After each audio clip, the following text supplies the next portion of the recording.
following is a presentation of HBO Sports.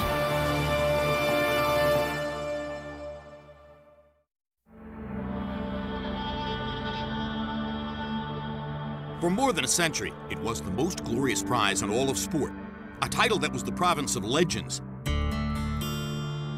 but one with unmistakably diminished significance since the last notable generation faded into history. But now, for the first time in years, the luster of the heavyweight championship rises again. In the past half-decade, heavyweight champion Vladimir Klitschko has left little doubt he's the preeminent big man of his time, dispatching opponent after opponent with relative ease. Boom! That's what heavyweights are supposed to do. I never loved the sport as much as I do it right now. It's something very exciting to be the heavyweight champion. But Klitschko's reign has lacked one vital element, a career-defining fight against a foe seen as truly dangerous until tonight. Down he goes in round 3. There's your answer. David Haye shows his class. Strong, fast, and very confident, former cruiserweight champion David Haye has bolstered his heavyweight credentials with knockout victories and his own title belt. Against Klitschko, the Englishman looks to elevate his stardom while putting an end to an era of uncontested dominance. Vladimir Klitschko has conned the public into thinking he's some sort of invincible force, and he is not. The haymaker's coming for you, trust me. Get in you the can line. hide. Don't hide. Why are you Get running in for? the Don't line. hide. Come and fight. Don't hide. Come and fight. For 3 years, the two fighters have circled each other, flirting, but flirting only, with their seemingly inevitable clash. And with time, the rhetoric from each side has cultivated a palpable animosity. Yeah, he sucks. He's crap. This guy is going to be punished. He's clearly a dickhead. Hasn't got a fucking clue what he's talking about. You're going to eat your words, David Haye. You're gonna eat my fist. He wants to be famous. He's desperate to be famous. He's a wannabe. All the hype, all the talk, it all means nothing when Vladimir Klitschko is unconscious on the floor. Tonight, two men seek their greatest victory and one of history's most iconic designations. Vladimir Klitschko versus David Haye for the heavyweight championship of the world. Next.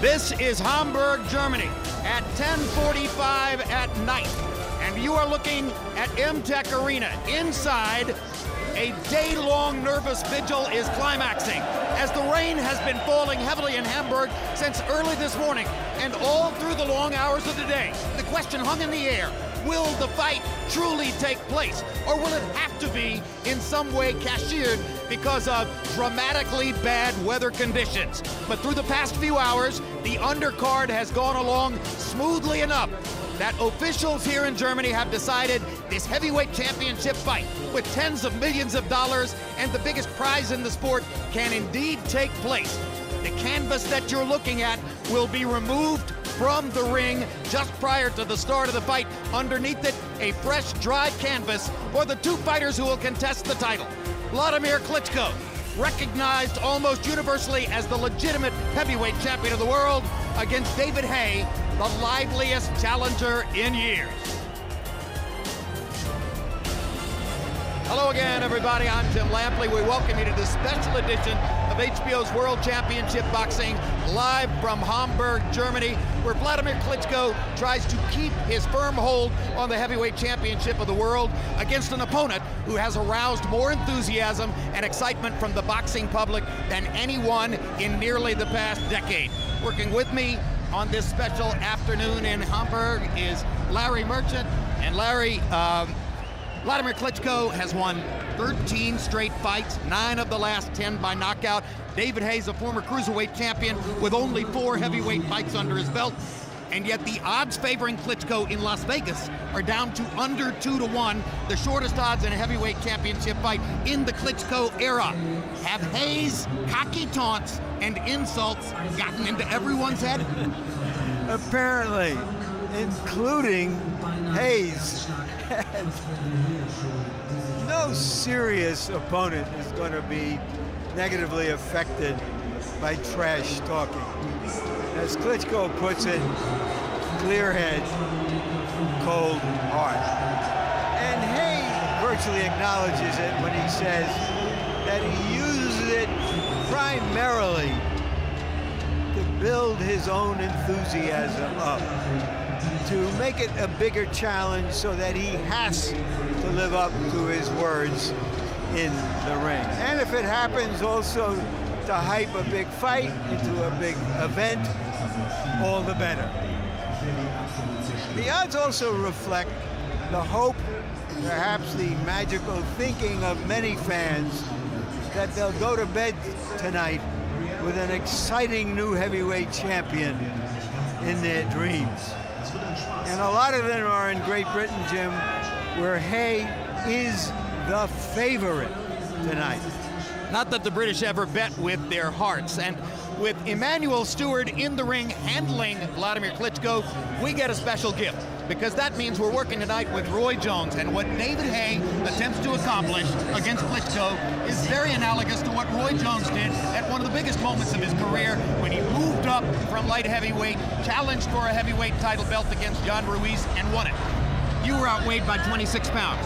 David Haye will be outweighed by 30 pounds in the ring tonight. Can he duplicate your feat, and if so, how? Yes, he can duplicate it. However, there is a little bit of a different thing here. Klitschko is 6'6". David Haye is 6'3", but he fights from about a 5'9" or 5'10" crouch point. There's a lot of punching power on both sides of the fence, but there are also 2 questionable chins. So anybody can win when it's a questionable chin. It's a matter of who will get to the chin first. Vulnerable chins in the heavyweight division mean excitement, and there are many who believe we'll have great excitement tonight. What would Emanuel Steward say if he were here to talk with us right now? Just a short time ago, Larry Merchant spoke to the great trainer outside Klitschko's dressing room. Emanuel, any question in your mind or Vladimir's whether the fight should go on under these conditions? Well, however, we hope that the fight goes on. This is bad conditions. I would never recommend anyone having a major fight of this type outdoors. But as it is, it looks like it's going forward. The main thing we're concerned about now is to get out and get ahead in case, for whatever reasons, the fight ends up being stopped and canceled after 4 rounds, and we go to the scorecards, and whoever's ahead on points will win the fight. So our biggest concern is to not get behind on points early in the fight. Have you been able to do anything in the dressing room to prepare for these kind of conditions, either emotionally or physically?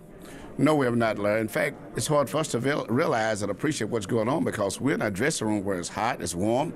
We have no idea of really what the weather's like out there. So we're totally really out of sync with what is happening with the weather.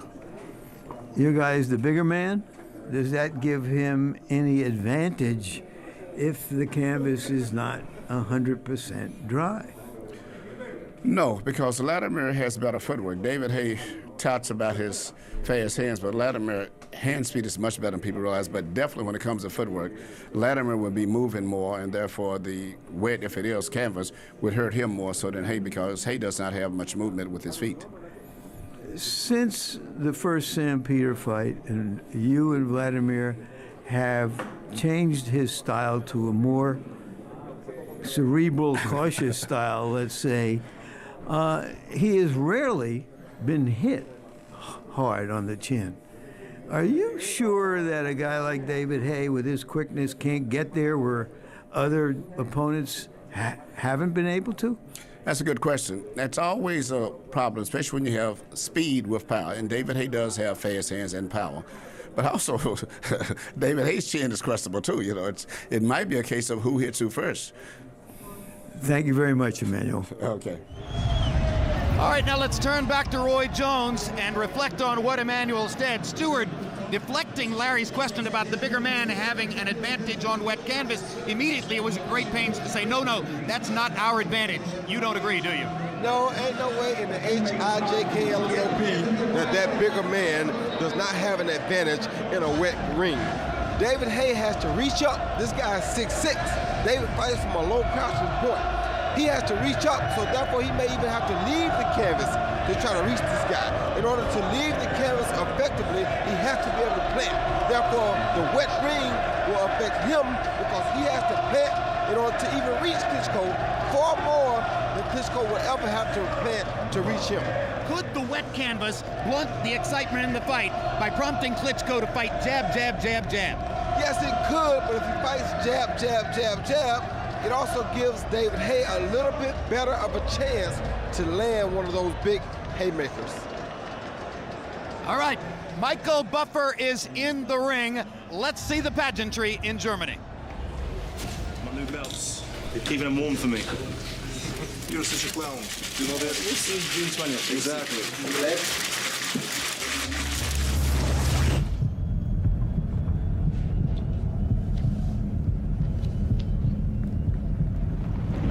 Vladimir has killed the heavyweight division. He's killed boxing. I'm here to save it. Vladimir Klitschko, you're getting knocked out.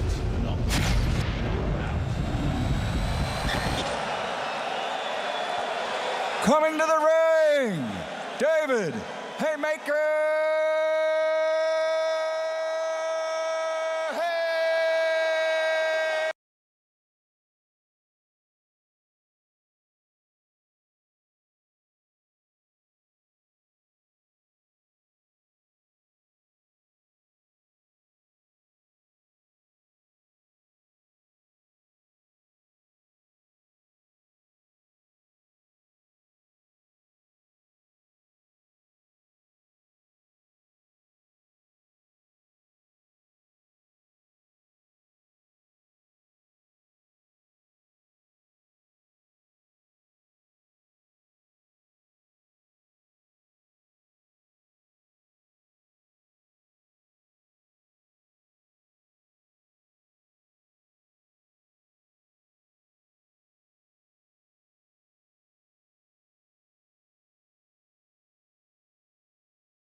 German television coverage, they steer the boat.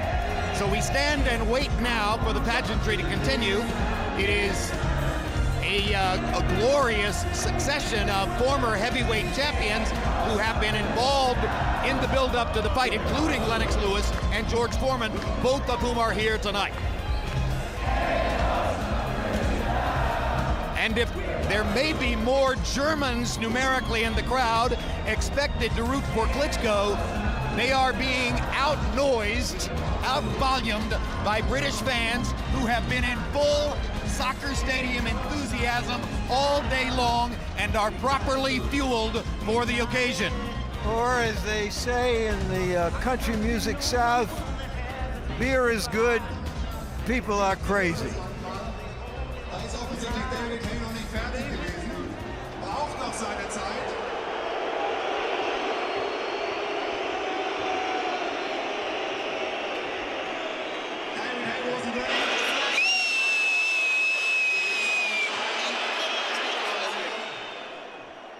This is something special, I think.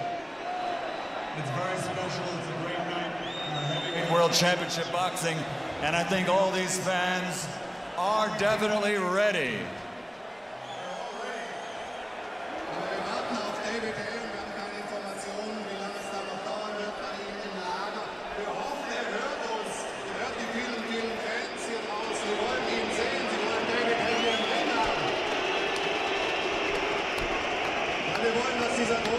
hier natürlich stattfindet, und zwar bald stattfindet.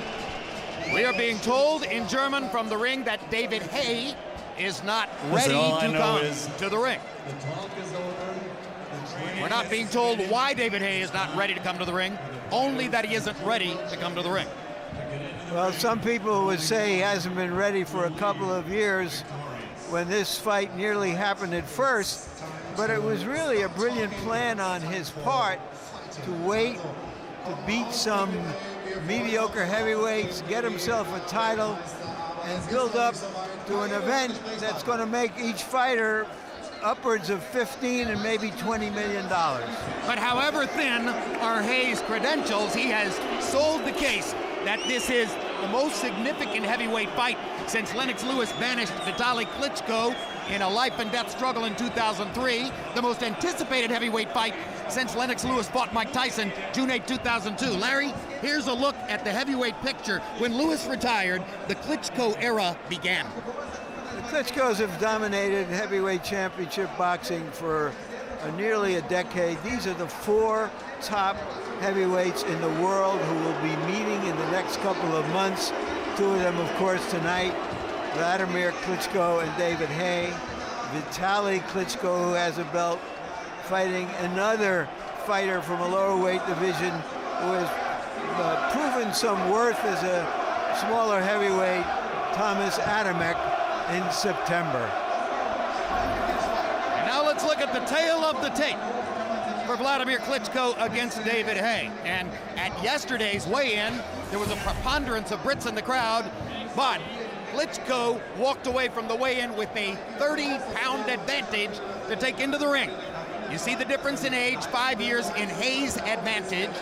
As Roy Jones mentioned, Haye is 6 feet 3 inches tall, but doesn't fight at that height in the ring. He has an extremely wide stance, ducks his head and shoulders. He'll fight lower than the 6 feet 3. Vladimir Klitschko stands all of 6'6" and fights like a mountain from behind his jab in an upright position.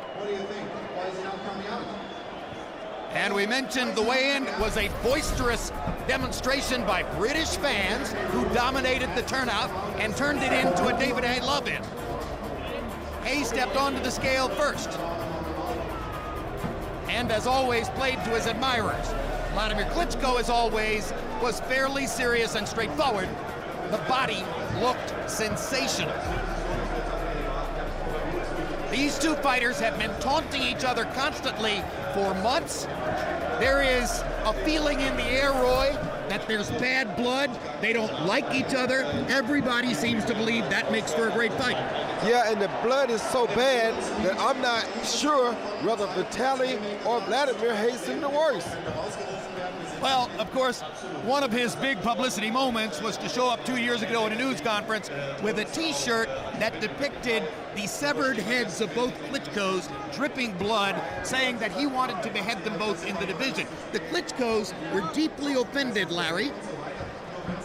They were, and it goes to the claim of Haye that Klitschkos are designed heavyweights, not true fighters, because they didn't come from the street. They weren't fighting as kids and so forth. The American landscape is littered with the bodies of heavyweights who made the exact same claim against them. And you've mentioned the long period of Klitschko dominance that followed the retirement of Lennox Lewis, who is near left on the screen, right there, waiting for David Haye, because Lewis is supposed to be a part of the ceremony when Haye walks to the ring, and of course, he's been left to wait now for David to come out. As we wait, let's take a look at the combined record of the 2 Klitschkos, Larry, for further discussion of their place in the history of the sport. Well, they have dominated, both very good records themselves, and when you look at what they've accomplished together, 97 wins in 102 fights, an 85% knockout ratio. They stand alone together. We're not likely to see this phenomenon again, and it was proven when Haye actually signed a contract to fight a Klitschko, not a particular one. they decided that it should be Vladimir's turn for this fight. But the perception has continued, even in America, and perhaps I should say especially in America, that the Klitschko's level of opposition, the people they fought, are considerably weaker than those who have met other heavyweight champions in the recent past. Roy Jones, in your view, have the guys that the Klitschkos have beaten, and since Vladimir's the center of the subject tonight, most especially the guys that Vladimir has faced and beaten, been that much worse than the people that Lennox Lewis was beating during his career, or that Mike Tyson and Evander Holyfield beat during theirs? Yes, they were that much worse because they were beating each other. Lennox Lewis fought Frank Brunos and people like that. Mike Tyson fought everybody that had a title, that thought they had a title, that uncle had a title. And Holyfield, of course, you know, fought people that didn't even box. He didn't care who it was. He fought Desert Storm and every other war that could have happened around his time. So therefore, it's no impossible or no conceivable way to say that they beat him. And of course, Lewis defeated both Tyson and Holyfield. Those credentials were not available really to the Klitschkos. Now here comes David Haye.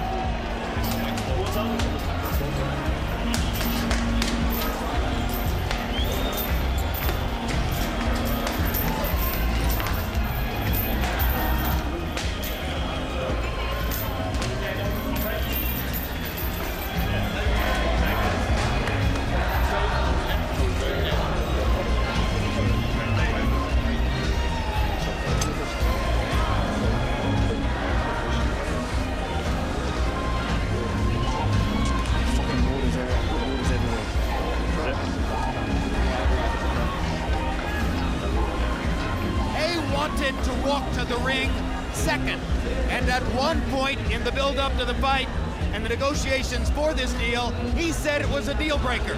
Of course, it wasn't, and at the end of the day, a good thing for him. He has a spectacular deal for this fight, Roy Jones, getting a 50-50 split with Vladimir Klitschko. A heck of a split.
Booties are being removed from David Haye's boxing shoes.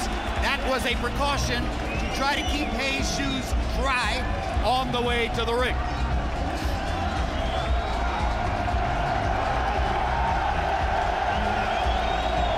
Roy Jones, this is the first occasion of this type for David Haye, and that was a very long walk to the ring.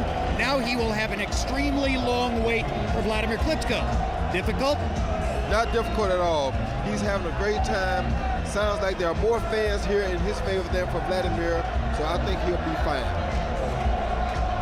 He had to fight his way to get to the ring. Haye says this is the way he likes it. He thrives off the passion of British fans. He plays to the crowd. He feeds off their energy. He thinks they're going to lift him to victory tonight.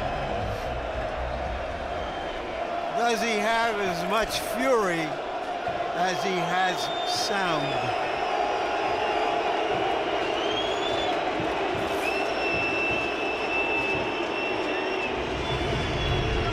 And now, the IBF WBO IBO champion is ready. What will be his statement? Here is the answer from Dr. Steel Hammer, Vladimir Klitschko.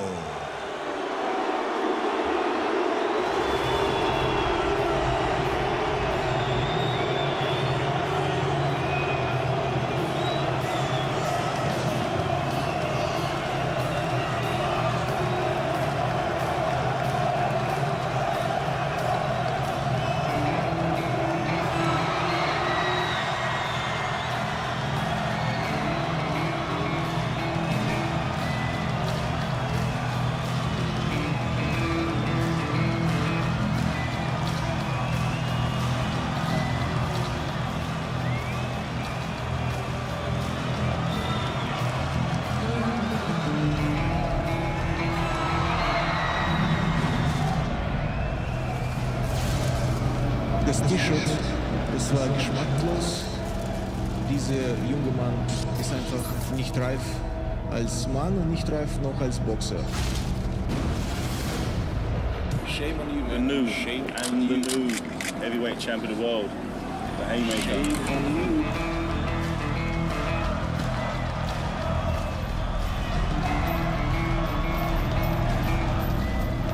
Ich werde ihn nicht nur besiegen, ich werde ihn bestrafen.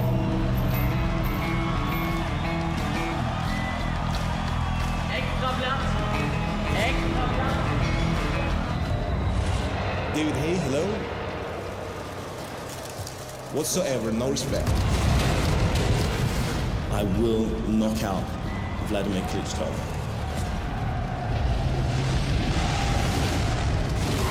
David Haye is gonna be my 50th knockout.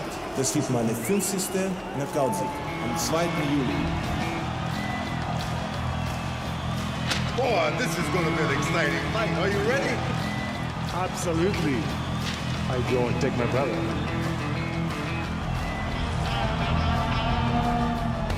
Hat meine Ehre mit Füßen getreten. Hat mich belogen. Hat meine Familie beleidigt. Endlich kann ich mich rächen. Coming to the ring, Dr. Steel Hammer, Vladimir Klitschko.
any other. Will it help him At or this hurt time, him? ladies and gentlemen, we will honor the two world champions with their respective national anthems. First, God Save the Queen.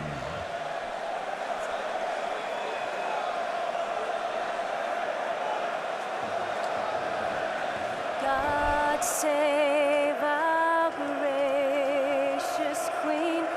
Long live our noble Queen. God save the Queen. Send her victorious, happy and glorious, long to reign over us. God save the Queen. God save the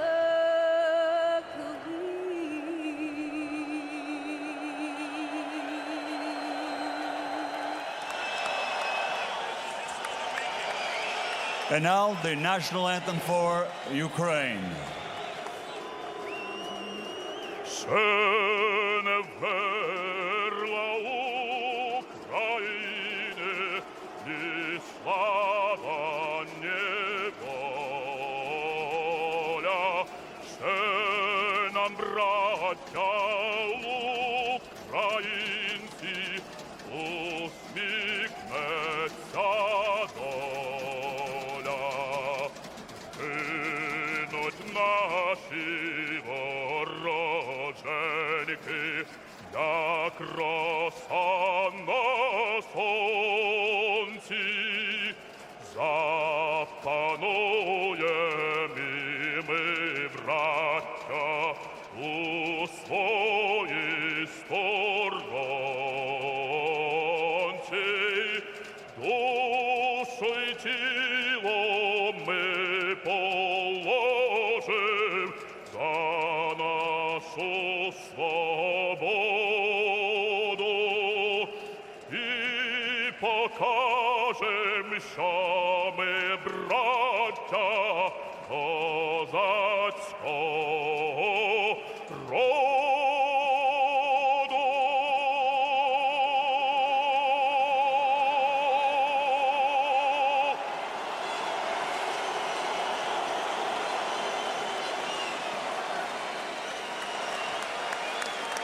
Ladies and gentlemen, meine Damen und Herren, willkommen, welcome to the main event of the evening, the unification of the IBF, WBO, IBO, and WBA titles, 12 rounds of boxing for the heavyweight championship of the world. Sanctioned by the BDB, President Thomas Woods, Supervisor Jean-Marcel Nards, IBF President Daryl J. Peebles, WBA President Gilberto Mendoza, WBO President Francisco Paco Barcarcel, and IBO President Ed Levine. At ringside, the three judges scoring this bout, Adelaide Bird, Stanley Christodoulou, and Michael Pernick. And inside the ring, in charge of the action at the bell, World Championship veteran referee, Enero Gino Rodriguez. And now, for the thousands of fans in attendance and the millions watching around the world, ladies and gentlemen, let's get ready to rumble!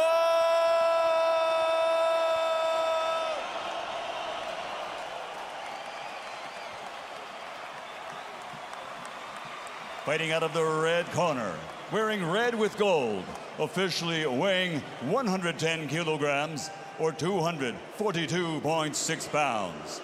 He captured Olympic gold in 1996, and now, as a professional, in 58 fights, he has 55 victories, including 49 knockouts with 3 defeats. From Kiev, Ukraine, and Hamburg, Germany, the two-time world champion, reigning, defending, WBO, IBF, IBO, heavyweight champion of the world, Dr. Steel Hammer, Vladimir Klitschko.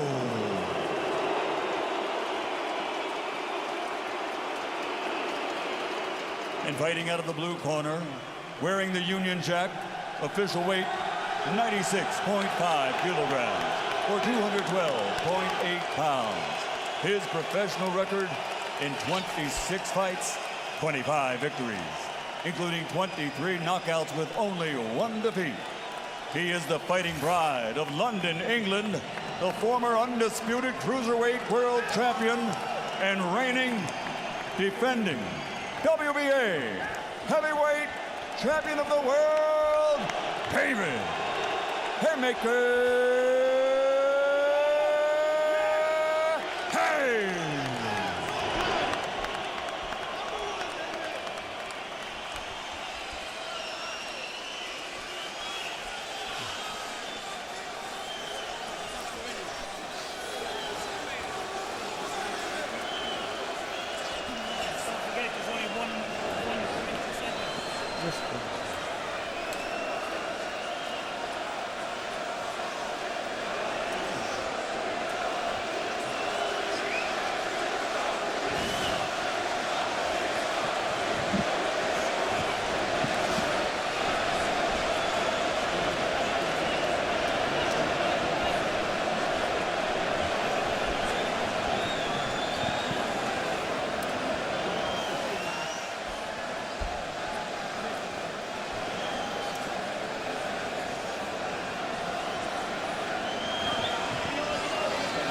Oh, okay.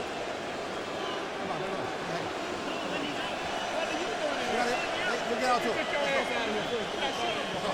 Come on, you guys, let's go. Let's go. All right. Come on.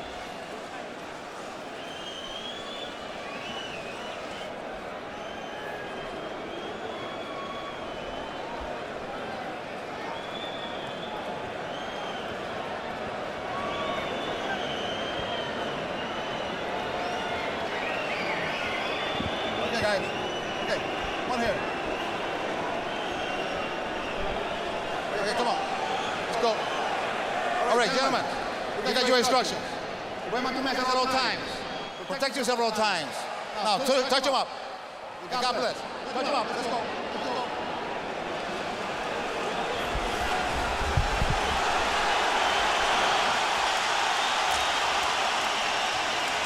David Haye has blown his trumpet. Will he charge? Go back, both of you guys. Go back. Vladimir Klitschko has swatted away many of these yappy Pekingese. Can he still do it at 35? And weather tonight fit mainly for walruses.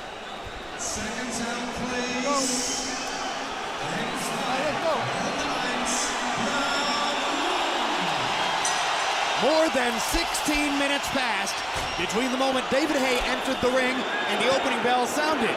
It's an extraordinarily long period of time. You've already heard Roy Jones offer his opinion, and it shouldn't have been a problem for Haye. He was having a blast playing to the crowd. He was having a blast playing to the crowd, and he also took his own chance to make Vladimir wait on him to take his shirts off and everything else.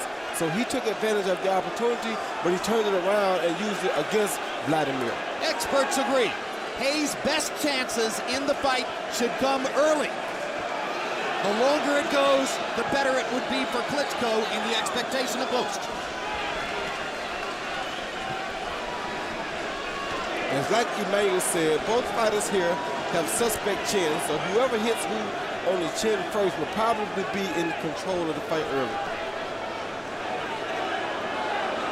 Against very big men like Belewith, Haye has had an extraordinarily low punch output, looking to explode in certain situations like that.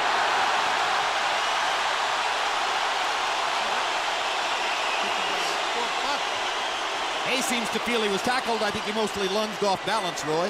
He did, but he's looking to land a big left hook right now if he can. He keeps dipping to his left side, looking to come up with a hook on Vitaly and hope that his hands are quick and that he gets there first. First mistake of the evening on Vladimir. Everybody can make that mistake. Some people feel that Haye is elusive enough that Klitschko will have trouble landing the jab. Emmanuel Stewart says it doesn't matter whether he lands it. It matters whether he throws it. And that's what's most important, to keep David Haye busy trying to elude the jab. Haye tries with a long right hand, almost gets to Klitschko's chin. Klitschko fires back with 2 jabs. Haye misses with a roundhouse body shot. Klitschko said, yes, speed kills about Haye, but anticipation kills speed.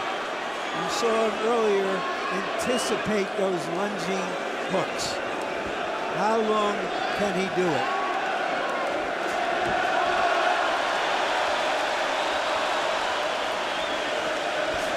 He acknowledges it might be difficult for him to win a decision. He wants to knock Klitschko out and leave him, as he says, quivering on the canvas.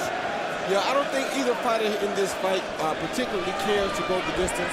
They're not trying to see each other for 12 rounds. The first time we see big punches land, we're going to see big fighters sit down.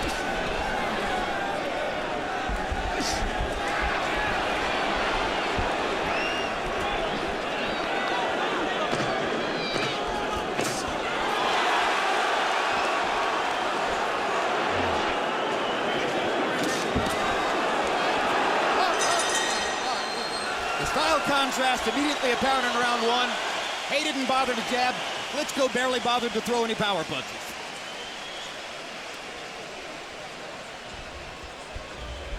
Fight any way, halfway through this round. You're putting good pressure on him. Just keep doing what you're doing. You're cutting off the ring. You got him keeping his head down. You're doing just right. Perfect. Good focus. Maybe start trying a little bit more, but right now you're doing just what you need to do.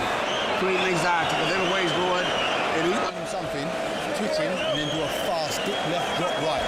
That's how you'll get into that range for that right hand. When you drop on that right hand side, when you do it, it's got to be quick. Okay. All right? Settle down. When you drop your hands, and you've got those reactions. Right here you see Vladimir grab David Haye behind the head, pull him forward while he's trying to throw the big overhand, right? And that's how he ended up on the canvas. Vladimir got more contact there than I thought he had. One way that big men treat little men in the ring is to throw them around and push them here and there. Yeah, this is true, but I tell you what, I didn't like the way that Vladimir is trying so hard in that round to hit David Haye. If he continues to try that hard, he may open himself up to be hit. You're saying he should simply throw more without worrying about whether he's hitting him, right?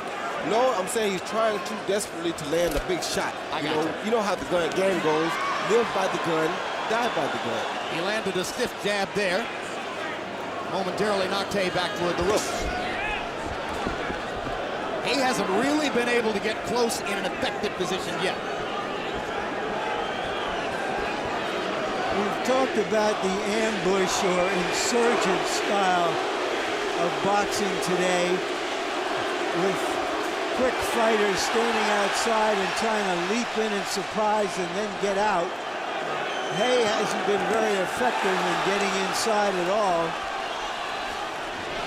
He's not jamming in to get inside. He's just looking for Vladimir to make a mistake, basically.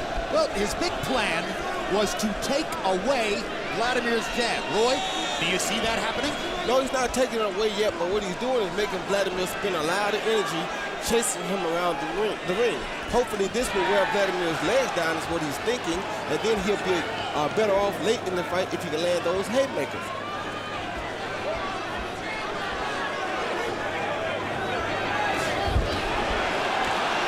Right there you see Haye reaching at Vladimir's chin because he has so much ground to cover to try to reach Vladimir's chin. This is why I said what Emmanuel said earlier was not true, because Vladimir is just standing in one place, walking forward, taking one step forward. Occasionally he takes a step back just in case, but he's not moving nearly as much as David Haye is.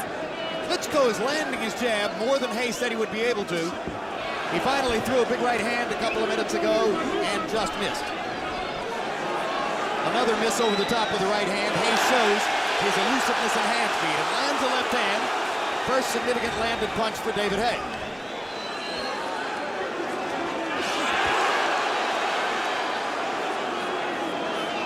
He's getting close with the right hand, but still missing. Yeah, he's still missing, but like I said, the bad thing about this is that you see Vladimir's neck, you see he's breathing very hard already. This is a pace that is far beyond what he's used to doing because he's so anxious and wanting to knock Haye out so bad.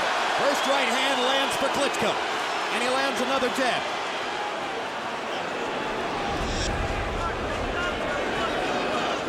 Haye has an advantage with his hand speed and also with his inside fighting because Klitschko doesn't do much fighting on the inside. But Haye doesn't seem willing to risk staying inside. He's trying everything from outside where he has to reach. Klitschko threw 4 right hands in the round and landed a couple. He seems to be relaxing just a little bit. Beginning August 27, 24/7 comes back with Mayweather-Ortiz. Follow Floyd Mayweather and Victor Ortiz for 4 weeks as they prepare for their welterweight showdown. Then on HBO pay-per-view September 17, it's the live fight between Mayweather and Ortiz. Don't miss it. Never getting out of bounds. You're making him stretch. He's going to pretty soon get frustrated because he can't get to you. Because everything he's doing, you're creating enough space. Keep doing just...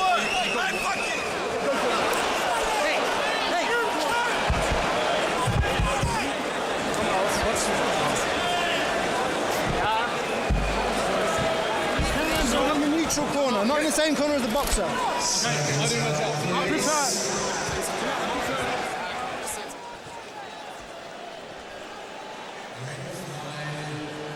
David Haye's trainer and manager, and some say to a certain degree his Bengali, is the very canny Adam Booth.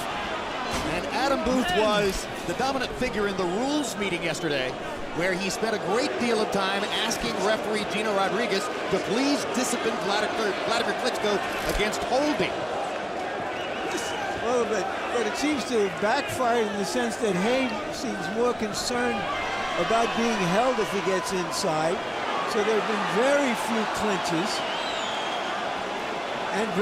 and even almost as few exchanges. Well, thinking about it now, if you remember back in the early days of Klitschko, people often questioned his stamina and whether he was able to breathe really good long in a fight because of how tall he was. Good right hand by Haye. He landed 3 of them, including the last one slightly to the back of the head. That was the first good punch, or clean punch even, that Haye landed. Didn't seem to have an immediate effect on Klitschko, but Haye gets the greater confidence of knowing that he can reach him now. Yeah, Klitschko seemed to be bleeding on the nose early in the fight already.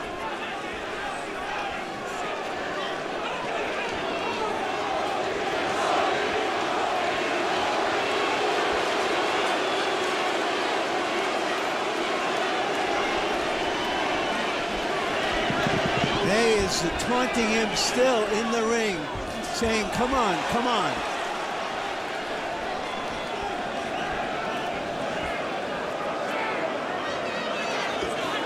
It's almost like Vladimir is too serious. You think he's locked himself up in some way? You think he's so anxious that he can't throw? He can throw, but can he continue to throw like this for 12 rounds? That's what's most important. Well, if he's not getting hit much, he sure can. Yeah, but you got to remember, Larry, the job ain't to hit him much. The job is to just hit him every now and then because of his suspect chin and the way that he used to tire so badly in the early parts of his career. If you're the smaller man, that's what you're thinking. Avoid his punches, stick around as long as possible. Hopefully you land something good. Twice in his career, Klitschko is seen to have lost because of sheer exhaustion against Ross Purity and Raymond Brewster. And if you know this, then your point is to try to exhaust him. He gets Haye against the ropes and lands a left and a right.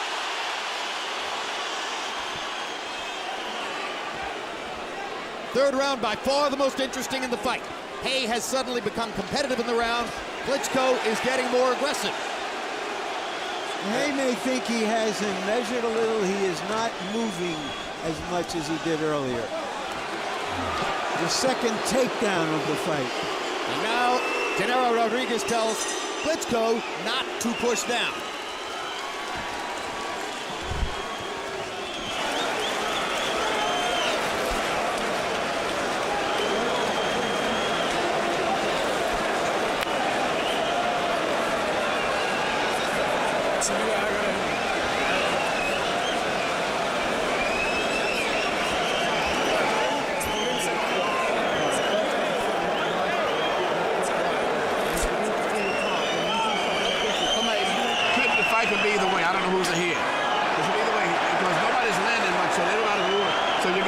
it up a little bit more to him now, okay? Step it up a little, because the fight could be going either way. I don't know. Gotta step to him a little bit more. Is that a get adrenaline for it? You step it up a little bit. He's getting tired now.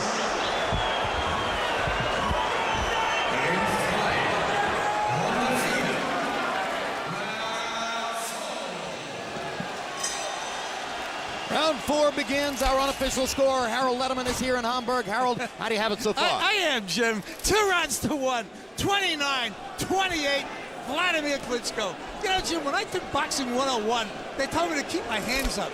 David Haye doesn't keep his hands up. He drops them way down most of the time. And Vladimir just picked them off with that left jab in rounds 1 and 2. I thought he won the first 2 rounds. But in round 3, David stepped up his attack, showed us that even though you keep your hands down, you can land the right hand over the top, landed the better punches in the 3rd round. I thought he won it. 2-1, Klitschko.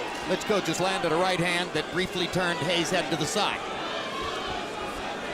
Haye didn't learn watching Boxing 101. He learned a lot watching Boxing Roy Jones Jr., so he's never going to put his hands up. He'll get knocked out with him right there at his side. Haye comes from the Roy Jones, Floyd Mayweather school of offense. He would rather start with a lead left hook or a straight right hand than begin behind the jab. It makes him more unpredictable, more fluid on offense, a little harder to match up with. Honestly, and it also puts a lot more pressure on you to have your hands down, because now you know you can't make the mistakes that people normally make. You have to be ready at all times to move your head, because you're not using your hands for defense. Well, Klitschko himself drops the left hand, as you see there quite frequently, inviting right hand counters. A lot of feinting, ducking, not much punching. Well, in a fight like this, Larry, you know, we didn't expect a lot of punches. We expect for big punches to do big things. That's why you like the heavyweights. Well, but they're not really engaging, Roy. This is all tactics and not a lot of real action. Larry, is it up to Haye to make the fight? It's up to both of them, but Haye, who accused Klitschko of being boring and ruining the heavyweight division by not engaging, certainly isn't an action fighter, let's say, up to now. Klitschko just missed with a right hand over the top. The other problem we have is we don't see any body shots. If they wanted to engage more, just go to the body. Well, big men like Klitschko often avoid throwing body shots because they don't want to be countered. What about Haye? Well, as tall as Klitschko is, if he threw a straight right to Haye's body, there's no way Haye can really counter him.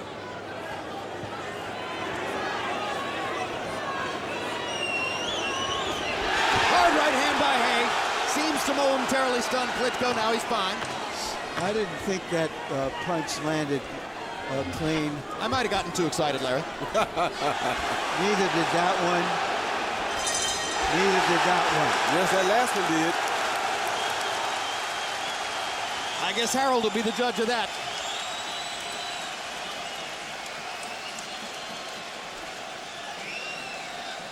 Get back. He's still in these rounds, maybe good punches. You got to let your shots go a little bit now. When he starts complaining and the referee gets out of the way, go to him right away. You're letting him organize too much. He's not the bravest guy, but he's getting in the way with the fight because you're not pressuring him enough. You got to start stepping to him a little bit more. You understand? You got to pick up the pace a little bit more. You're giving him too much room. You know, he throw a wide punch and you jump back, the crowd go crazy. It may be the end of you lost the round. So you're going to have to pick it up right. This fight could be up at...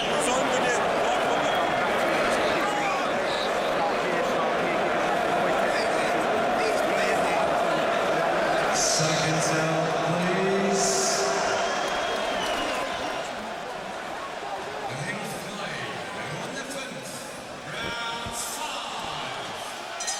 4 rounds in Hamburg.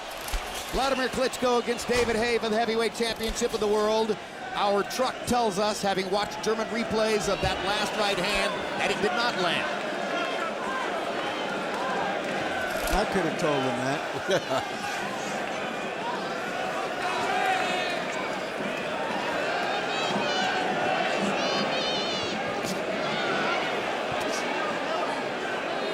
Rain is starting to fall outside the area of the ring which is covered by the canopy. The rain cannot fall into the ring, but the dampness in the air is palpable. Although we've seen no real slipping and no evidence that the canvas is wet, Roy. No, we haven't. But David Haye is doing something really smart here. He's talking to Vladimir, trying to make him upset so that he can lose his composure. And with Emmanuel in the corner telling him to pick it up some, they're asking a lot out of Vladimir Klitschko, and I'm wondering if this is going to help him or is it going to hurt him. Vladimir's taking advantage of the chance while Haye has his hands down at his sides to throw several jabs, landing some.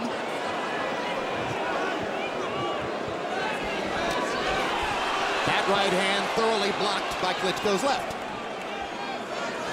The thing you don't like about this for Vladimir Klitschko is the fact that in his fights that he loses, he allows guys to throw punches at him like that.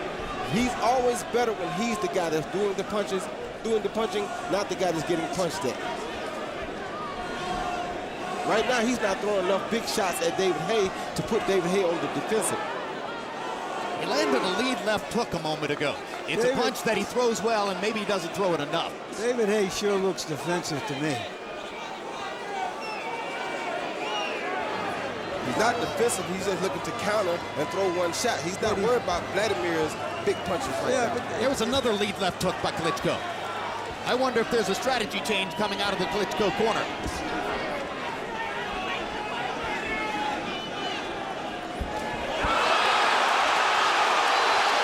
Right-hand thunder of the fight by Klitschko. And that was a good combination by Klitschko. He backs away easily from Haye's overhand right. Third takedown. Some trainers say to bigger fighters, you are the boss, be the boss. But Klitschko may be flirting with a point deduction if he pushes Haye down again. And he has Haye's nose bleeding now from that last right hand.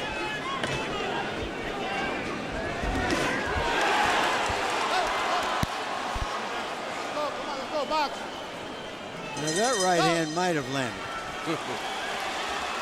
Without a doubt. Pretty good round for Vladimir Klitschko, or so it appeared from here. You gotta let punches go. You might be losing the damn championship. I don't know what you believe or not. You let him land a punch at the end of every round. You go it back, let the punches go. When he comes in, hit with a check hook. Don't just jump back and then go back and wait. You got to let punches go. You understand? You're jabbing. You gotta let the shots go. You got a ball out of balance, but you're not throwing enough punches at him. And pick it up a little bit more. Because the fighters are close every round. He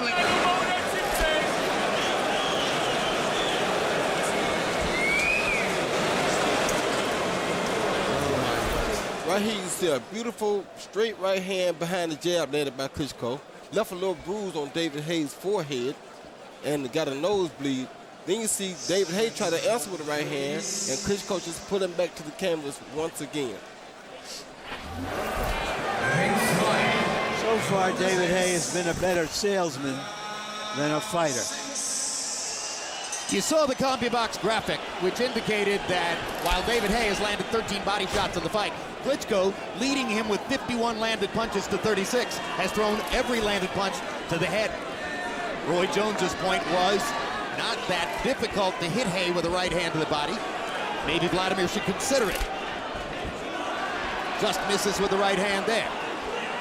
You heard Emanuel Stewart's urgency between rounds, and this is something that we have seen consistently from Emanuel in his heavyweight championship fights. He urges his fighters onward with increasing aggressiveness as the fight goes on.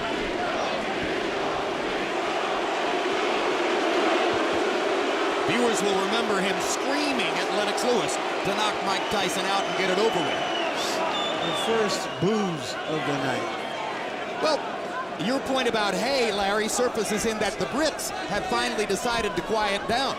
For most of the night, their dominance and noise would have made you think that the Beatles were still playing over in the Reefer Belt.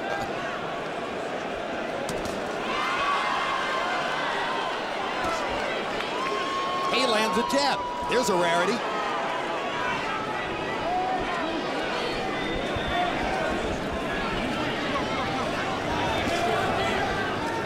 Another jab from David Haye.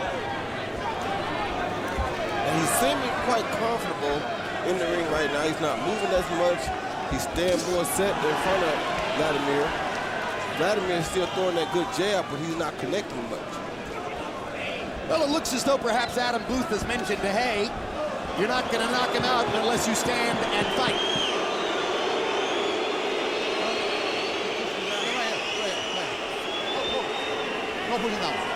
There seems to be blood on the left cheek of Vladimir Klitschko. Not sure whether it comes from his nose or whether there's another mark on the cheek. There's a mark on the left cheek under that left eye. Yep, a mouse, there it is. Obviously the product of a Hay right hand. A haymaker.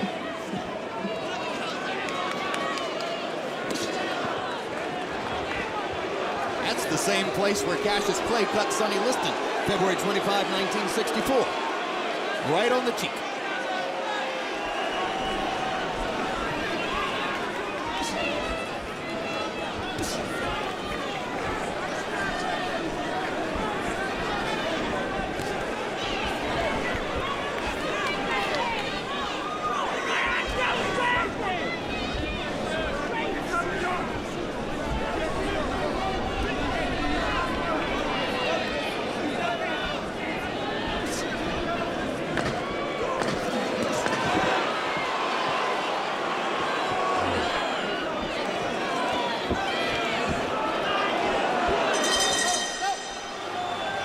Klitschko buttoned that round with another quick left hook to David Hay.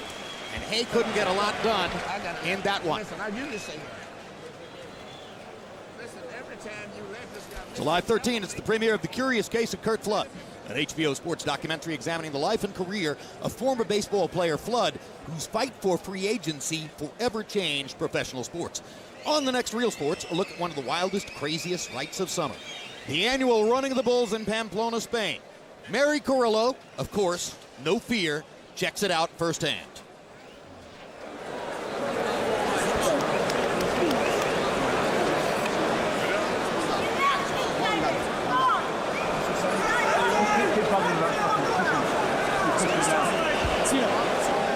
Seconds out, please.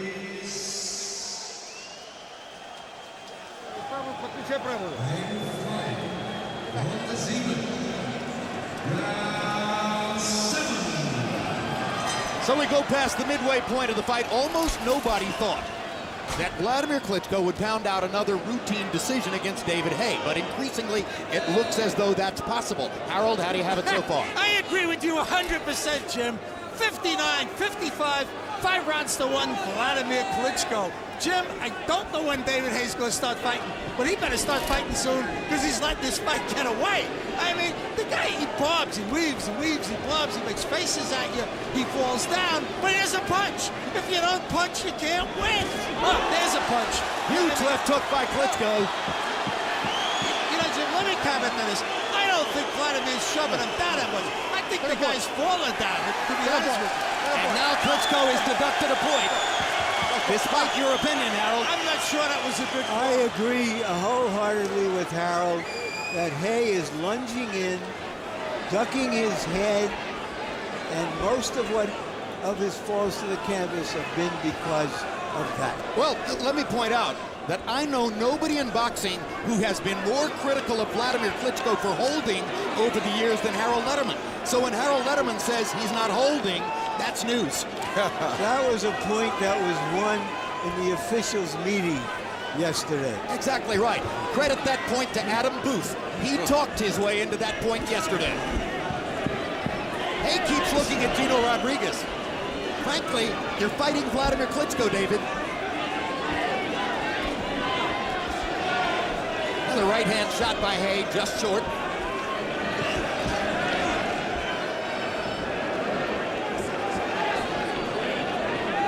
Klitschko looser with his jab now than in the early rounds, Roy. Not as stiff with it. No, he's not as stiff with it, but he's not using it enough. Well, Hay's constantly moving side to side, which is smart on David Hay's part, because it doesn't allow Vladimir to set that big right hand up.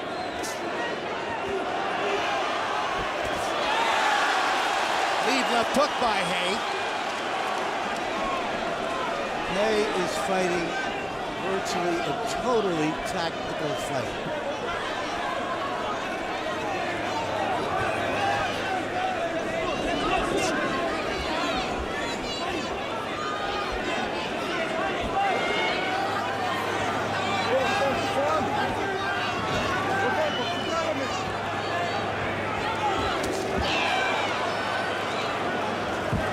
Well, if after all the talk, David Haye comes in and essentially goes away quietly against Vladimir Klitschko, he won't be the first, and he probably won't be the last. Well, the good thing about this one is we can't say that until the last bell ring. Yep. Because he's a very hard puncher. But to make that count, you have to throw.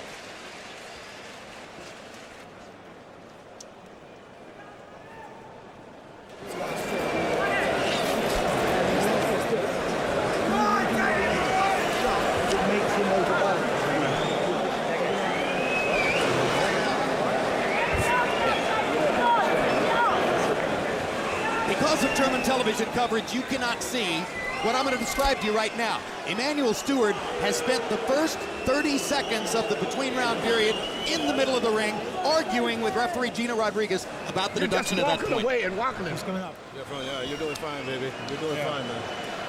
Punch. Keep it up. It's kind of unfair because you'll see right here when David Haye comes forward, Klitschko does hold the back of his head sometime, but all the time, like right there, there's not enough pressure on the back of his head really to push him down. Once again, he's just clinching once the guy gets close to him, which is what a tall guy does. And right there, he just threw a punch and he leaned on it and pushed him down. That's the ones he should get warned for, not the first three.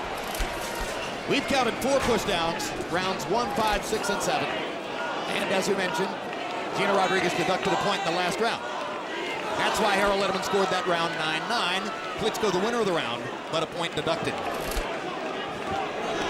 They talk big. Maybe he dreamed big. He ain't fighting big. Well, he didn't expect to win rounds, and he isn't. He did expect to score a knockout, and he still has 5 rounds in which to do it. And that's all he's looking for. He's not looking to win a decision. Look at them land one punch, Roy, and win the heavyweight championship of the world. That's it? That's how That's his whole plan? That's his whole plan. Well, ain't a good plan. You can't go into the ring trying to win the biggest title in sport, trying to land one punch in 12 rounds. Well, you got to think about it like this, Larry. A guy against a 7-foot guy landed 5 scoring punches around, then turned it off. What was he trying to do? Win the round by 5-1 or 5-2, and he's satisfied. He tells you he's not wasting no punches. Yeah, well, he's wasting my time right now. But he's getting paid for it.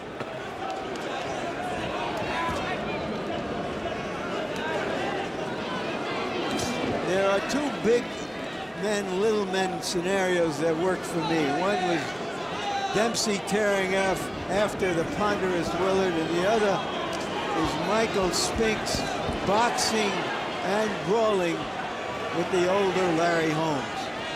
This ain't close to either one. So you trying to say I didn't mix it up with Ruiz? Michael Spinks would have been flat out ashamed to go into the ring and throw just few punches.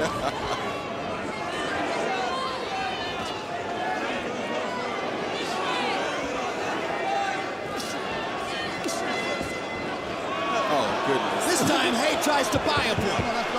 That was blatant. And the German crowd boos.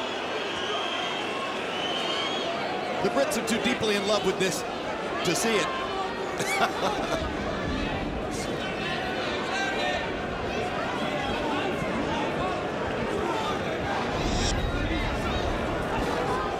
Hit me when the fight starts.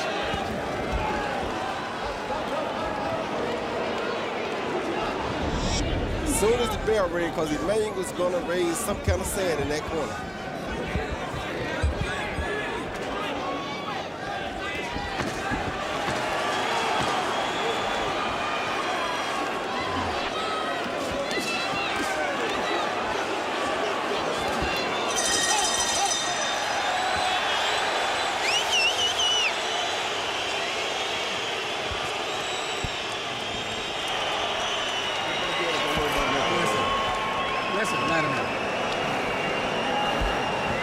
hook.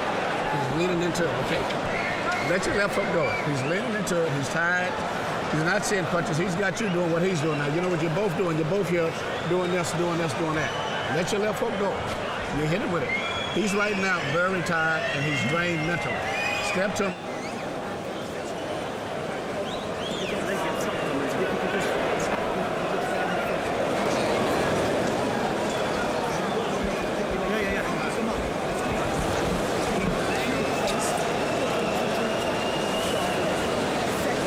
Seconds out, please.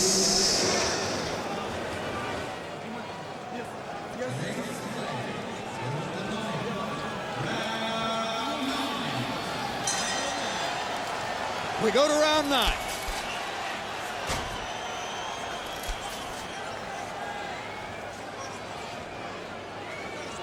And as I mentioned at the beginning of the fight, it was the near unanimous opinion of experts that Hayes' best chances would come early in the fight and that the longer it went, the worse it might be for him. Early on, there was tremendous crowd enthusiasm and excitement every time Hayes threw a punch.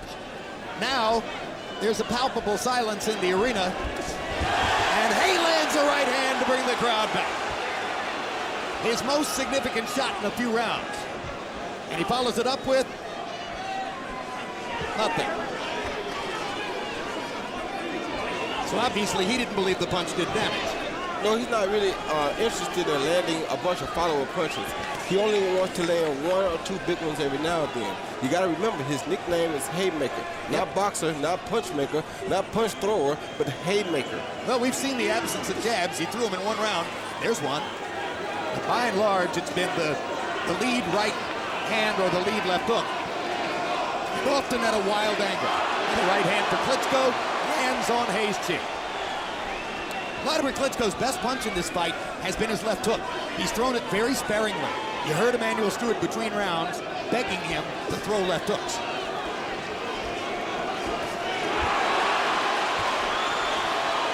And he's getting closer with the right hand. That seems to be his focus, Roy. Yeah, that is his focus, and I think that's his best punch for him. Is a straight right lead because it's safer for him. It lands at a much, much farther distance away, so he can be much more defensive afterwards.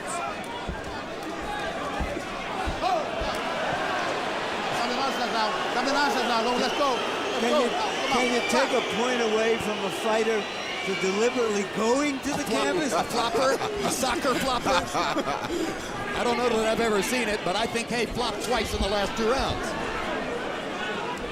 And, you know, here's the left hook. It would help him flop more if Vladimir would shoot a right hand to the rib cage every now and then, but he won't. Well, at the end of the day, it's just something he doesn't do.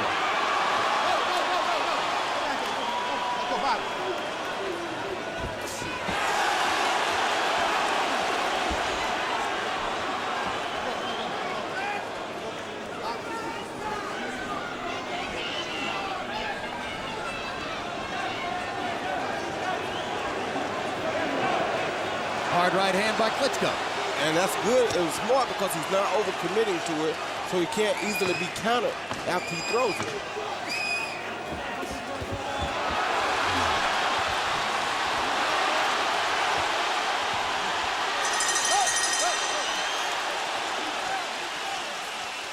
Well, coming up July 23, we do expect great excitement in a hand speed extravaganza in Las Vegas between Amir Khan and his most experienced opponent yet, Zab Judah. Let's look ahead to the fight in their words.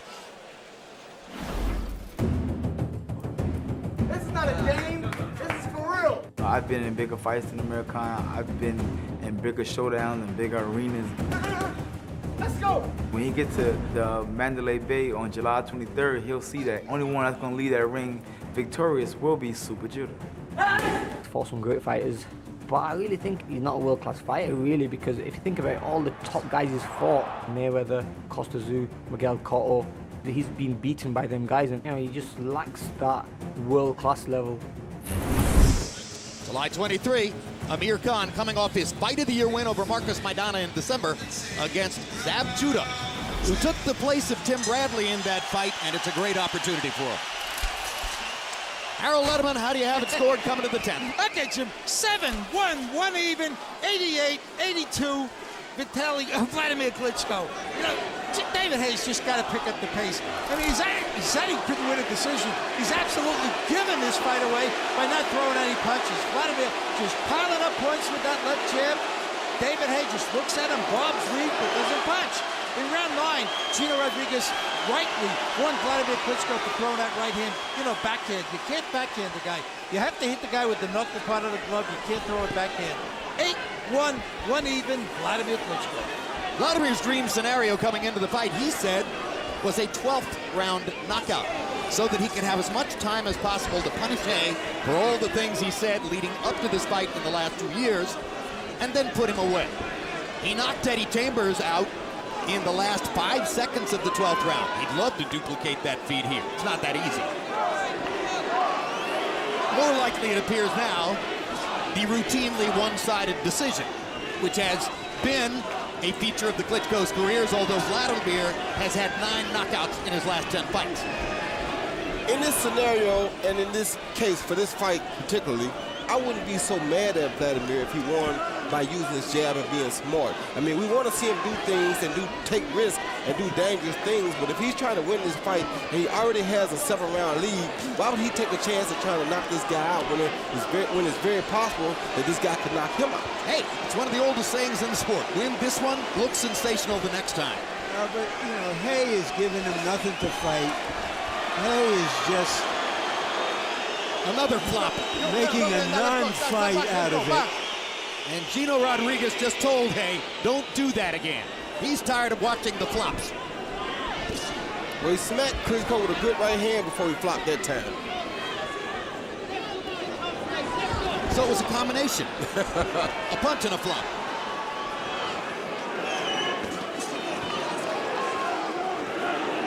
If you have a problem with Klitschko dominance in the heavyweight division because you think they're just too big for fair competition, you're probably right. The closest anybody came to putting a wrinkle on Vladimir in his last 13 fights was Tony Thompson, who took him into the 11th and landed a few good shots. Tony Thompson, 16-5. Well, there's another guy that's waiting on him that doesn't like neither one of them, and he has the same animosity that David Hay has for him. And he's not a bad fighter himself. His name is Sasha Povetkin. But he had a chance to fight Vladimir a couple of years ago and backed out of it, and it's unclear when he'll get a chance to fight the Klitschkos. I just think he wasn't ready to do it. Hard right hand by Vladimir. Hay grabs him and then tries to hit him in the back of the head. Let's go. You hit him back. Let's go. Let's go.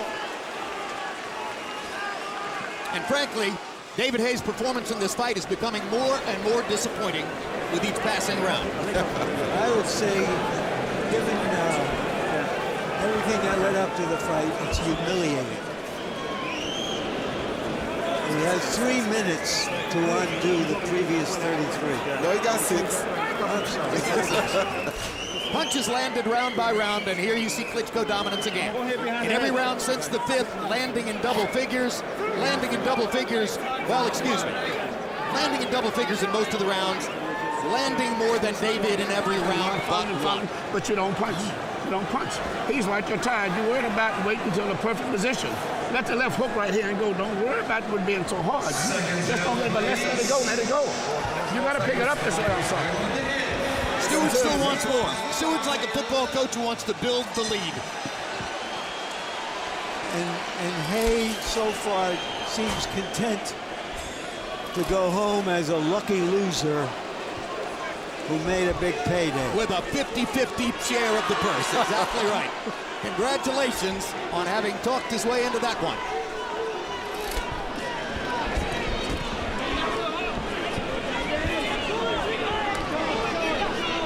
Larry, you made the point before the fight. David Hay was actually the betting favorite in Great Britain. British bookies reportedly made a lot of money off the Ricky Hatton-Floyd Mayweather fight. There's another flop, and now Gino's going to call it a knockdown. That's his answer. You want a flop? We'll call it a knockdown. We're trying to turn this vast stadium into a flop house.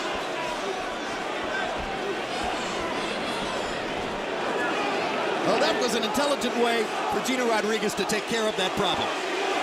Very intelligent. I thought in a creative way. I've never seen that before.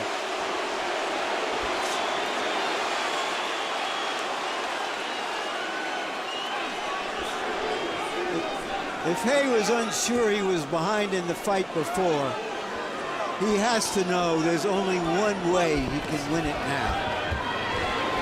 What is he made of as a prize fighter? Yeah, we'll find out right here for sure.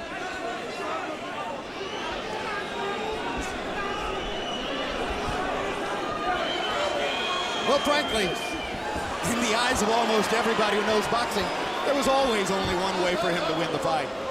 Box. Those people who bet on David Hay weren't betting on him to get a decision over Vladimir Klitschko. They were betting on the knockout.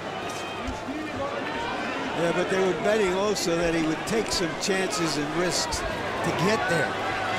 Yeah, and he can't say the ring was wet, was why he didn't take these chances. I think maybe he's wet the ring.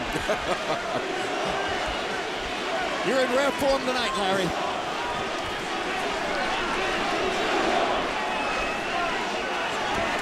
Hard right hand again by Klitschko. Target practice at this point in the fight.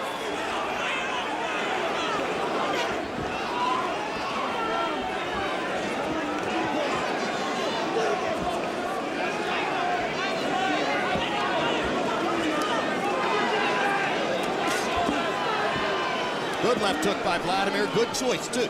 That was the check hook. Yeah, that's what he should have been doing all along instead of just grabbing him behind the head. If he threw that check hook at him some, he probably would have caught him by now.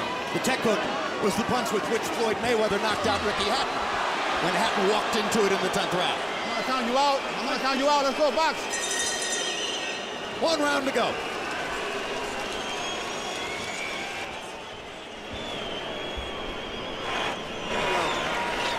This is it, baby. It looked like that was good that he called that knockdown because he had took a point away before. This round, trying to finish up strong. These guys are not that dangerous. You see you got him out of balance all the time, but after that, go to him a little bit more. You're fighting a good fight, but you stepped it up a little bit, you stopped this guy. You're trying to wait till everything is perfect. You know, this guy's tired. And he never catches you when you punch. You gotta remember, he's not a counter puncher. That's what you gotta remember. Anytime he punches, he has to run forward. He's not the type of guy.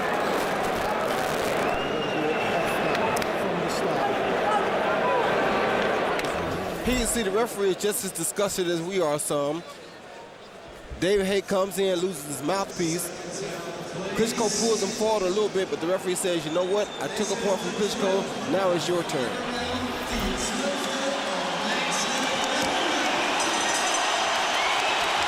Right in front of us, Carl Froch is standing up and trying to get the British fans into a frenzy for this one last round. Carl Froch is a very good super middleweight from Britain. I think he'd make a better fight of this.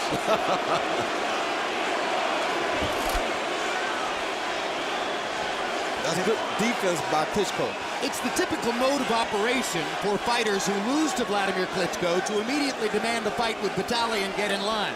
I'm not sure how much enthusiasm there's going to be for a David Hay matchup with the even bigger and some think even tougher Vitali Klitschko. Yeah, I thought he had the best chance by landing a haymaker against this Klitschko than he does the brother. The brother's a lot more disciplined. That was a good punch. Here's a hard right hand by Hay. His best shot of the fight. And Vladimir is holding on. And he's hurt. It may be because he was stunned by that right hand. I think he was. It was his longest hold of the fight. Yep. And the Brits are up. They've got 2 minutes left in which to wish their man home. And Klitschko has decided to fight back. He wants to answer. He's angry that Hay stunned him with that shot. And now he wants to make his point entirely. At least Hay is not flapping now.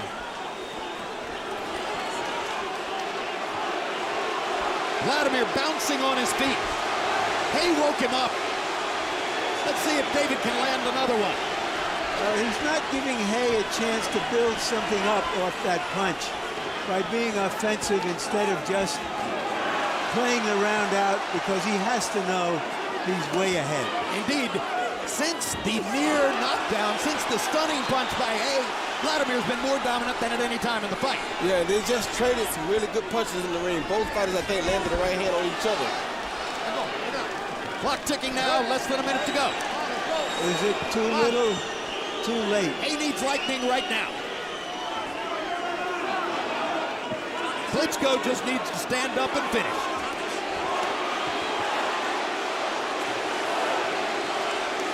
Klitschko did his homework because all of David Hayes' combinations that he's thrown tonight, Klitschko has been ready and has had the proper defense for them. It's as he said, anticipation neutralizes speed. Vladimir Klitschko closing in on his 14th consecutive victory. Ever since he came a cropper against Lehman Brewster, Emmanuel Stewart has been firmly in control of an express at the top of the heavyweight division. 9 knockouts in the last 10 fights coming in. He's still trying to get Hay, but he may not get him here. But he is clearly in control and headed toward an almost certain decision victory, which will keep him securely in control of the heavyweight division. Why is Hay raising his hand? Is he just happy that this mess is over with? Delusions of grandeur.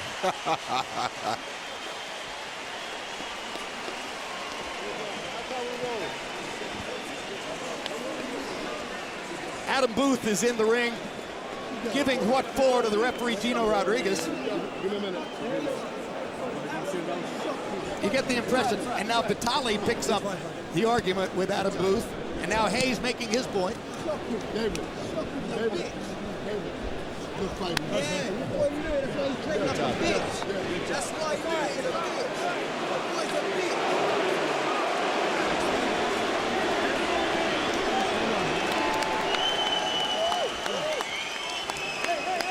Absolutely shocking.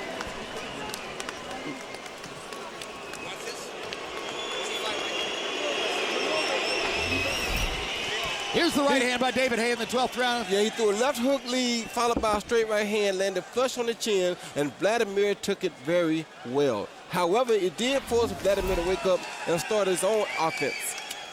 It'd be interesting to see who won the round. It could have been Hay with the one big shot, or Vladimir with the 2 minutes of dominance that followed it.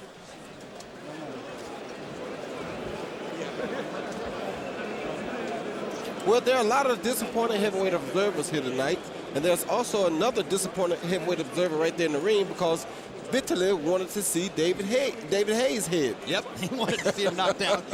But it is a likely decision victory. Let's see how Harold scored the fight. Okay, Jim, I've got it 117-109, 9-2, 1 even, Vladimir Klitschko. I mean, I thought he just dominated the fight with the left jab. David Hay hurt him in the 12th round. You know, I gave it to David Hay because he landed that one punch and really stunned Vladimir, made him grip, made him hold on. But it was just a Vladimir victory with that jab. And just to make the point, the graphic did not have the total properly. It was 117-109, Klitschko at the end of the fight on the Letterman scorecard. Now, officials judges are, 2 of them are from the United States, and they're all pretty respected judges. Adelaide Bird of Nevada, 54 title fights, a veteran. Had Cloud over Mack, or had Mack ahead, and Mack was outboxing Cloud early, but then Cloud knocked him out. Stanley Christodoulou scored 116-113 for Holyfield in the first Holyfield fight, helping to facilitate the nearly criminal draw in Madison Square Garden. That was an execrable scorecard. And Michael Pernick, 52 title fights, had Vladimir ahead of Tony Thompson when Klitschko knocked Tony Thompson out. And scoring-wise, that was a closer fight than this one is likely to be, in our view.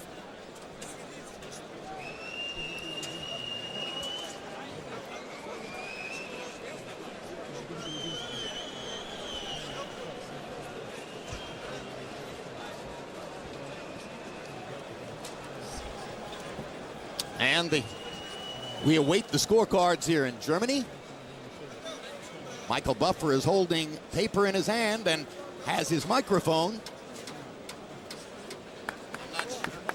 I'm sure Buffer is waiting for a cue from German television to give the scores. All we can do is wait for German television to decide it's time to give the scores. Buffer is reading them. He doesn't have a shocked look on his face. Not at all. It looks fairly ho-hum for Michael, so we continue to await.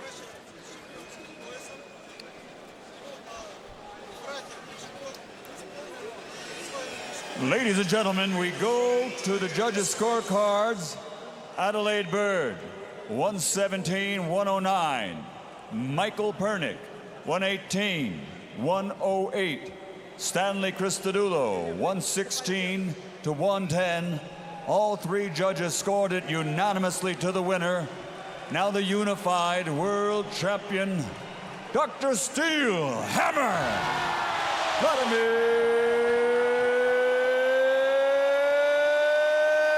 Klitschko. Another victory for Vladimir, his 14th consecutive win. Hay momentarily halts the knockout streak by finishing the fight. Roy Jones, Vladimir Klitschko claimed to us in our meeting with him that at 35 he feels as good as he's ever been. Certainly, if that's possible in boxing, it's only possible for heavyweights. How do you see his career at this moment and how much longer he can exert his dominance over the division? Well, once again, I'd be wrong if I didn't say it's not only the heavyweights, because Bernard is 46 and still looking better than ever, so Absolutely. You can't say that. I think he looked better tonight than he normally looks, and I do think that this can extend his time in the heavyweight division and as heavyweight champ because of his size. He's so big that as long as he stays mobile, and his defense has seemed to pick up a little because he didn't get caught with that big left hook tonight like we would have expected. So I think that he's definitely got a lot going for him, and I think he has a lot more longevity left as champion. And, you know, as far as Bernard Hopkins is concerned, his edge is craft. Klitschko certainly had a craft edge on Hay, landing 62 more punches, throwing 219 more punches, landing at a slightly higher percentage. But, you know, it isn't just the size. As is the case with Hopkins, and you look at the jabs and see that Klitschko landed nearly 3 times as many jabs. The jab isn't really a big weapon for David Hay. What I'm trying to get to, Roy, is that just as is the case with Hopkins, he has a craft edge over all of his opponents as well as a size edge. Yes, he does, and the good thing about him is that he's learned more about his craft later in his career than he did in the early part of his career. So he's another guy who's proving now to be a late bloomer in the sport. German television calls the shots here, as we've mentioned before. So our Larry Merchant, who's now in the ring, looking for interviews with both the winner and the loser, must wait until after German television, until after British television. We go third. So as we wait our chance to hear from Larry and the fighters, let's once again look ahead to July 23rd, Amir Khan versus Zab Judah in Las Vegas.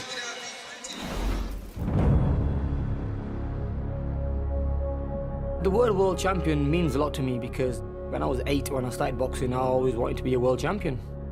To be known as a world champion, coming from a place called Bolton in England, I think it's a big achievement. Somebody labeled me back in the days the comeback kid. So far, that name's kind of stuck with me, the comeback kid. And for some reason, I haven't become 5-time champion of the world for nothing. So, you know, never let no man count you out. Only God is the only one that can say when it's over. At this level, I don't really want to lose. If I want to become one of the best fighters in the world, pound for pound, I have to get through the likes of Zab Judah and other fighters who they put in front of me. Yeah, I feel like I have more to lose than him, you know what I'm saying? I feel like there is no tomorrow for me. And the way I prepare myself is that to keep that thought pattern in my mind. 1, 2, 3, 4, 5, 6, 7, 8, 9, 10. 1, 2, 3, 4, 5, 6, 7, 8, 9, 10. I really think Amir will overwhelm him with his speed and power, and I think he's going to be pound for pound the greatest fighter in the world sometime soon. But this is a good fight, no doubt about it. You know, Zab will exchange, he will fight. He's got a good corner, he's got an experienced corner behind him.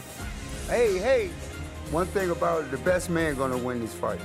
And who I think is gonna be the best man, of course, my man, my fighter. Of course Zab gonna win, he has to. This is huge for him. He knows it. So this fight right here gonna put him right back on center stage and can nobody else duck it. Yeah, I think the youth is going to beat the experienced guy, and we're here to take Zab out. I mean, there's no joke. I mean, he's a great fighter, but I think his time's up, really. At the end of the day, you know, 10 years from now, 15 years from now, Amir Khan can look back when he's fighting one of the young guys and he can say, you know, hey, I learned my lesson back in 2011 fighting Zab Judah. We are ready, okay? Capital R. There's nothing you can do to us.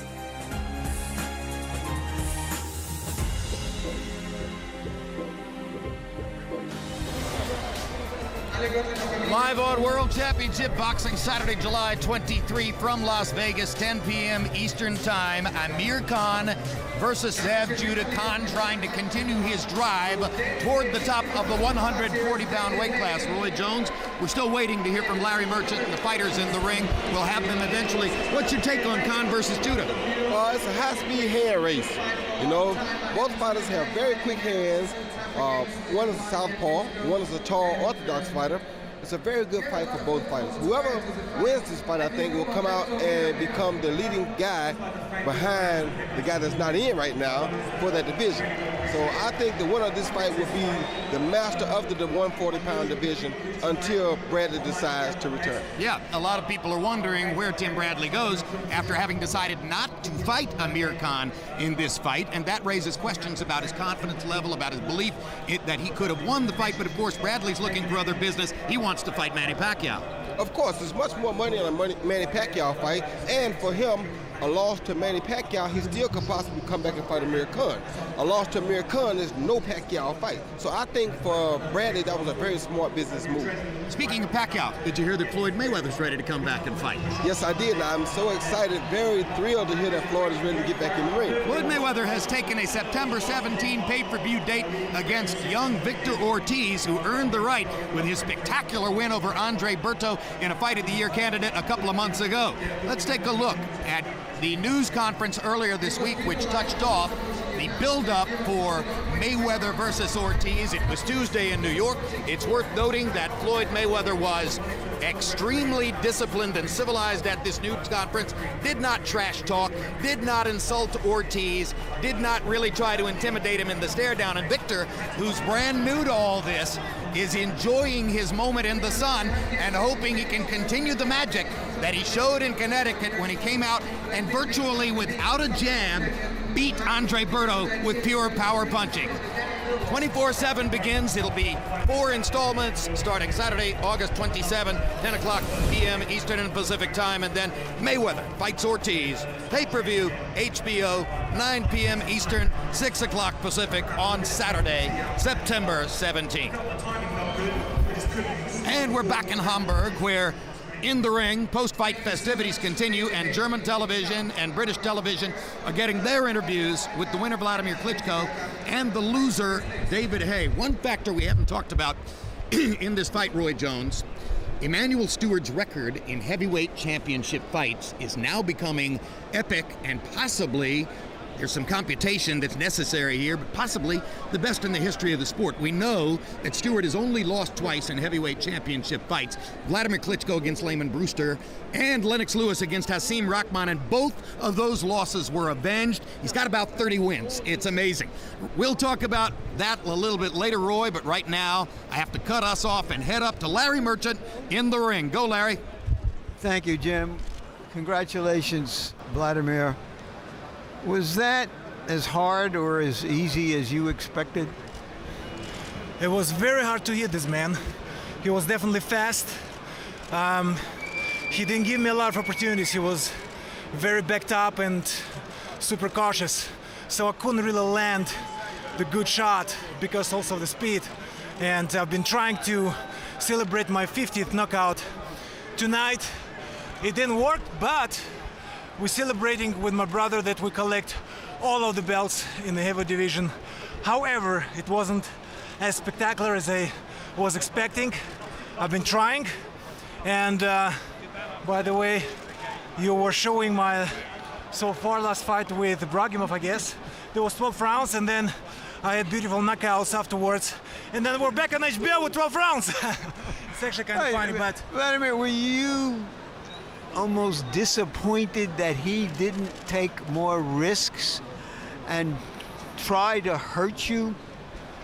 That's exactly what I was kind of expecting after all the talk, how spectacular he fights, and that's the way he called me out, that he's a spectacular fighter. I didn't see any of that. He was super cautious. He was very careful.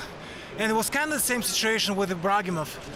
At certain time, he was throwing some powerful punches, but he didn't let them in the first round. So he's frustrated and he was cautious not to get really hit.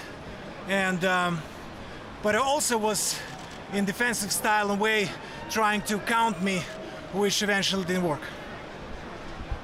How satisfying is it to you after you genuinely seem to feel that he was more crass than class before the fight, particularly that he wouldn't even shake your hands, in being the boss in the ring tonight? It's definitely not good for the sport. It's such a classic sport of boxing.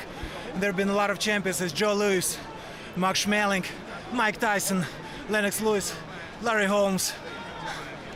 George Foreman is also present tonight here. And there have been a lot of class in this sport and great behavior. I can't forget Muhammad Ali, I'm sorry. And a lot of more. And I definitely disagree with David Haye as a human to behave himself in the way that he did before the fight. That was definitely disgraceful for the sport, first of all. And I wished that I can knock him out impressively. I've been trying. I had to be smart enough to not let him or give him any chance to... Is it almost as satisfying to you to make him look scared of fighting you as it would have been to have knocked him out? He was scared to fight me. It's definitely truth, and I was expecting more challenge in the ring and more aggression. He was super defensive, like all of them. Ibragimov was the same situation. It's very difficult to fight a guy that is backing up and very cautious style of very cautious fighter. And that was exactly what David Haye did tonight and didn't give me opportunities. How much longer do you think you want to do this? You've been so successful, you've been so dominant, you've certainly made a lot of money, although I'm not counting it. Do you see anything on the horizon, or is this so satisfying for you to do still that you want to just march forward? I actually so super motivated. Now we collected all of the belts in our family, in the Klitschko family, and it's exciting game. And you know what? I'm not really satisfied with my performance tonight because I didn't see impressive knockout of David Haye, and that would be awesome. So I definitely challenge to do better, which means I will continue. Thank you very much, and congratulations again, Vladimir. All right, here's David Haye. David, how would you rate your challenge tonight? It was subpar. It wasn't as it was nowhere near as good as I would have liked. He fought the perfect game plan against someone who had, with my particular style. I couldn't push off my right foot. As you can see, I broke my toe, so I was unable to push off with my right foot, which is very frustrating. When did you break your toe? I broke about 3 weeks ago. I've been getting local anesthetics in it to try to numb it, but it was only I had to stop my sparring a lot earlier than I had to. I pumped it full of you can actually look at my toe and see my toe here. It's smashed.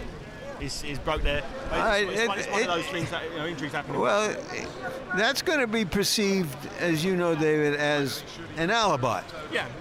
You could say that. I didn't tell anybody about my injury. I didn't want to alert anybody. I was hoping with a local anaesthetic, with a crowd, with my adrenaline, I wouldn't have felt it, but I was unable to come back with a second phase of attack. I was unable to push off my right foot and land my trademark haymaker. It was very frustrating for me.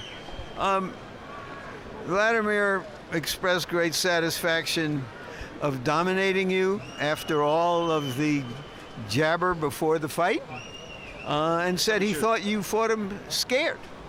I wouldn't fight him scared. I was trying to encourage him to come onto me. I was dropping my hands in front of him. You know, he's one of the biggest punchers in boxing. I dropped my hands in front of him. I was hoping he would throw more shots. I knew I couldn't hit him at long range because I couldn't push off my right foot. What are you going to say to the fans who will think David Haye was more sound than Fury tonight? I don't know. You know, I gave it the best I could with the circumstances which they were. You know, I gave it 100%. You know, every time I launched into the right hand, it falls short because I couldn't implement the game plan I wanted to. Vladimir's a great fighter. You know, he's very big and strong and effective at what he does. You know, tonight wasn't my night. I wasn't 100% healthy, but you know that happens in boxing. I don't know what he might have been injuries in that fight for all I know. Thank you very much, Thanks David. a lot. Thanks a lot, America. Appreciate Jim? Well, so all day long we thought the big fight was threatened by the rain in Hamburg, and now we know, Roy, that the real threat was David Haye's toe, which was broken 3 weeks ago. What do you say about a fighter who goes into a pay-per-view fight with a broken toe that he's had for 3 weeks, and then later takes off his shoe in the ring to show it to us? Well, I don't think he had to take his shoe off to show it to us. We would have taken his word for it much better had we not saw it. We understand that this is the sport of boxing, and he did need to be able to push off with his feet to land that big haymaker right hand. But however, in a fight of this magnitude, either you can block the toe out or you don't take the fight. All right. Well, Haye may now follow the path, and setting it up with the broken toe, follow the path that so many of Vladimir Klitschko's losers have taken, to step up and demand a fight against Vitali. But first, Vitali must take on Tomas Adamek, another former cruiserweight champion moving up in weight, live Saturday, September 10 on HBO. That will be in Poland. What do you think of that one, Roy? Well, that's a good fight, a big fight waiting to happen, and I can guarantee you this much. There won't be as much moving around, as much staying away from one another. These guys will definitely engage, and there will be a lot more contact. Tonight was regarded as the most significant heavyweight fight since 8 years ago when Vitali had his tussle with Lennox Lewis. You'll recall that coming off his win over Mike Tyson, Lennox Lewis was defending the championship, he thought, against Kirk Johnson in Los Angeles. Johnson came down with an injury, in stepped Vitali, and what a performance in the first few rounds. Yeah, he had a beautiful performance early, a great fight. He came out, Lennox wasn't expecting to fight a guy so tall, a guy that punched so hard, and a guy that could take as much. So I think it was possible that Lennox wasn't in top shape for Vitali Klitschko because he was expecting a shorter, not as powerful Kirk Johnson. But the right hand that you saw in that piece of video from Lennox Lewis scraped across Vitali's eyelid and created the absolutely gruesome cut, which ultimately led, against Vitali's protest, to the stoppage of the fight, which preserved Lewis's heavyweight championship. And then, in what could only be seen as a compliment to the Klitschkos, Lewis retired, walking away from an 8-figure payday for a rematch, and the era of Klitschko dominance in boxing began. Roy, your final words on what happened here tonight?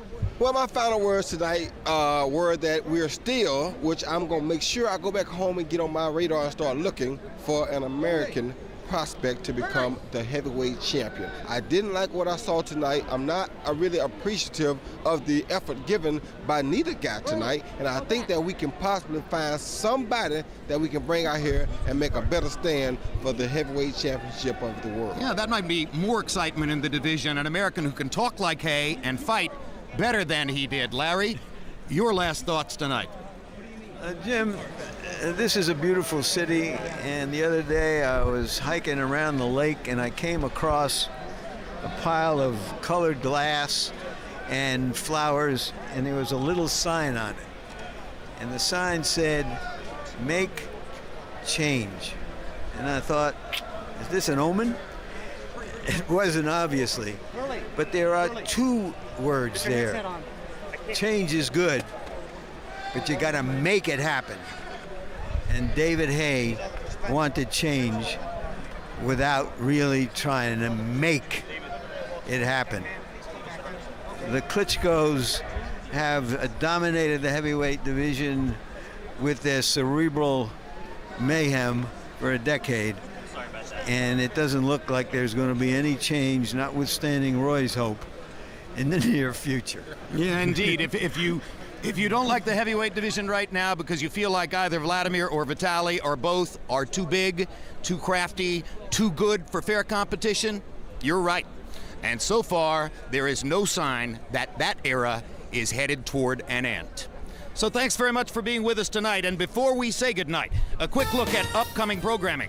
1 week from tonight, Paul Williams returns to the ring for the first time since being KO'd by Sergio Martinez. He'll be facing Erislandy Lara. July 13, it's The Curious Case of Curt Flood, an HBO sports documentary about the baseball player who stood up to the system and changed professional sports forever. July 23, Amir Khan faces Zab Judah in a 140-pound unification bout, youth versus experience in this one. And beginning August 27, it's 24/7 Mayweather-Ortiz. Follow both men behind the scenes as they lead up to their huge HBO pay-per-view matchup September 17. If you've missed any part of tonight's telecast, you can catch it in its entirety at the dates and times listed below. And beginning Sunday, watch tonight's fight anytime, anywhere on HBO Go, the new streaming service available on your laptop, iPad, iPhone, and Android. Download the app at hbogo.com. So now for our entire crew, I'm Jim Lampley, saying so long and auf Wiedersehen from Hamburg, Germany.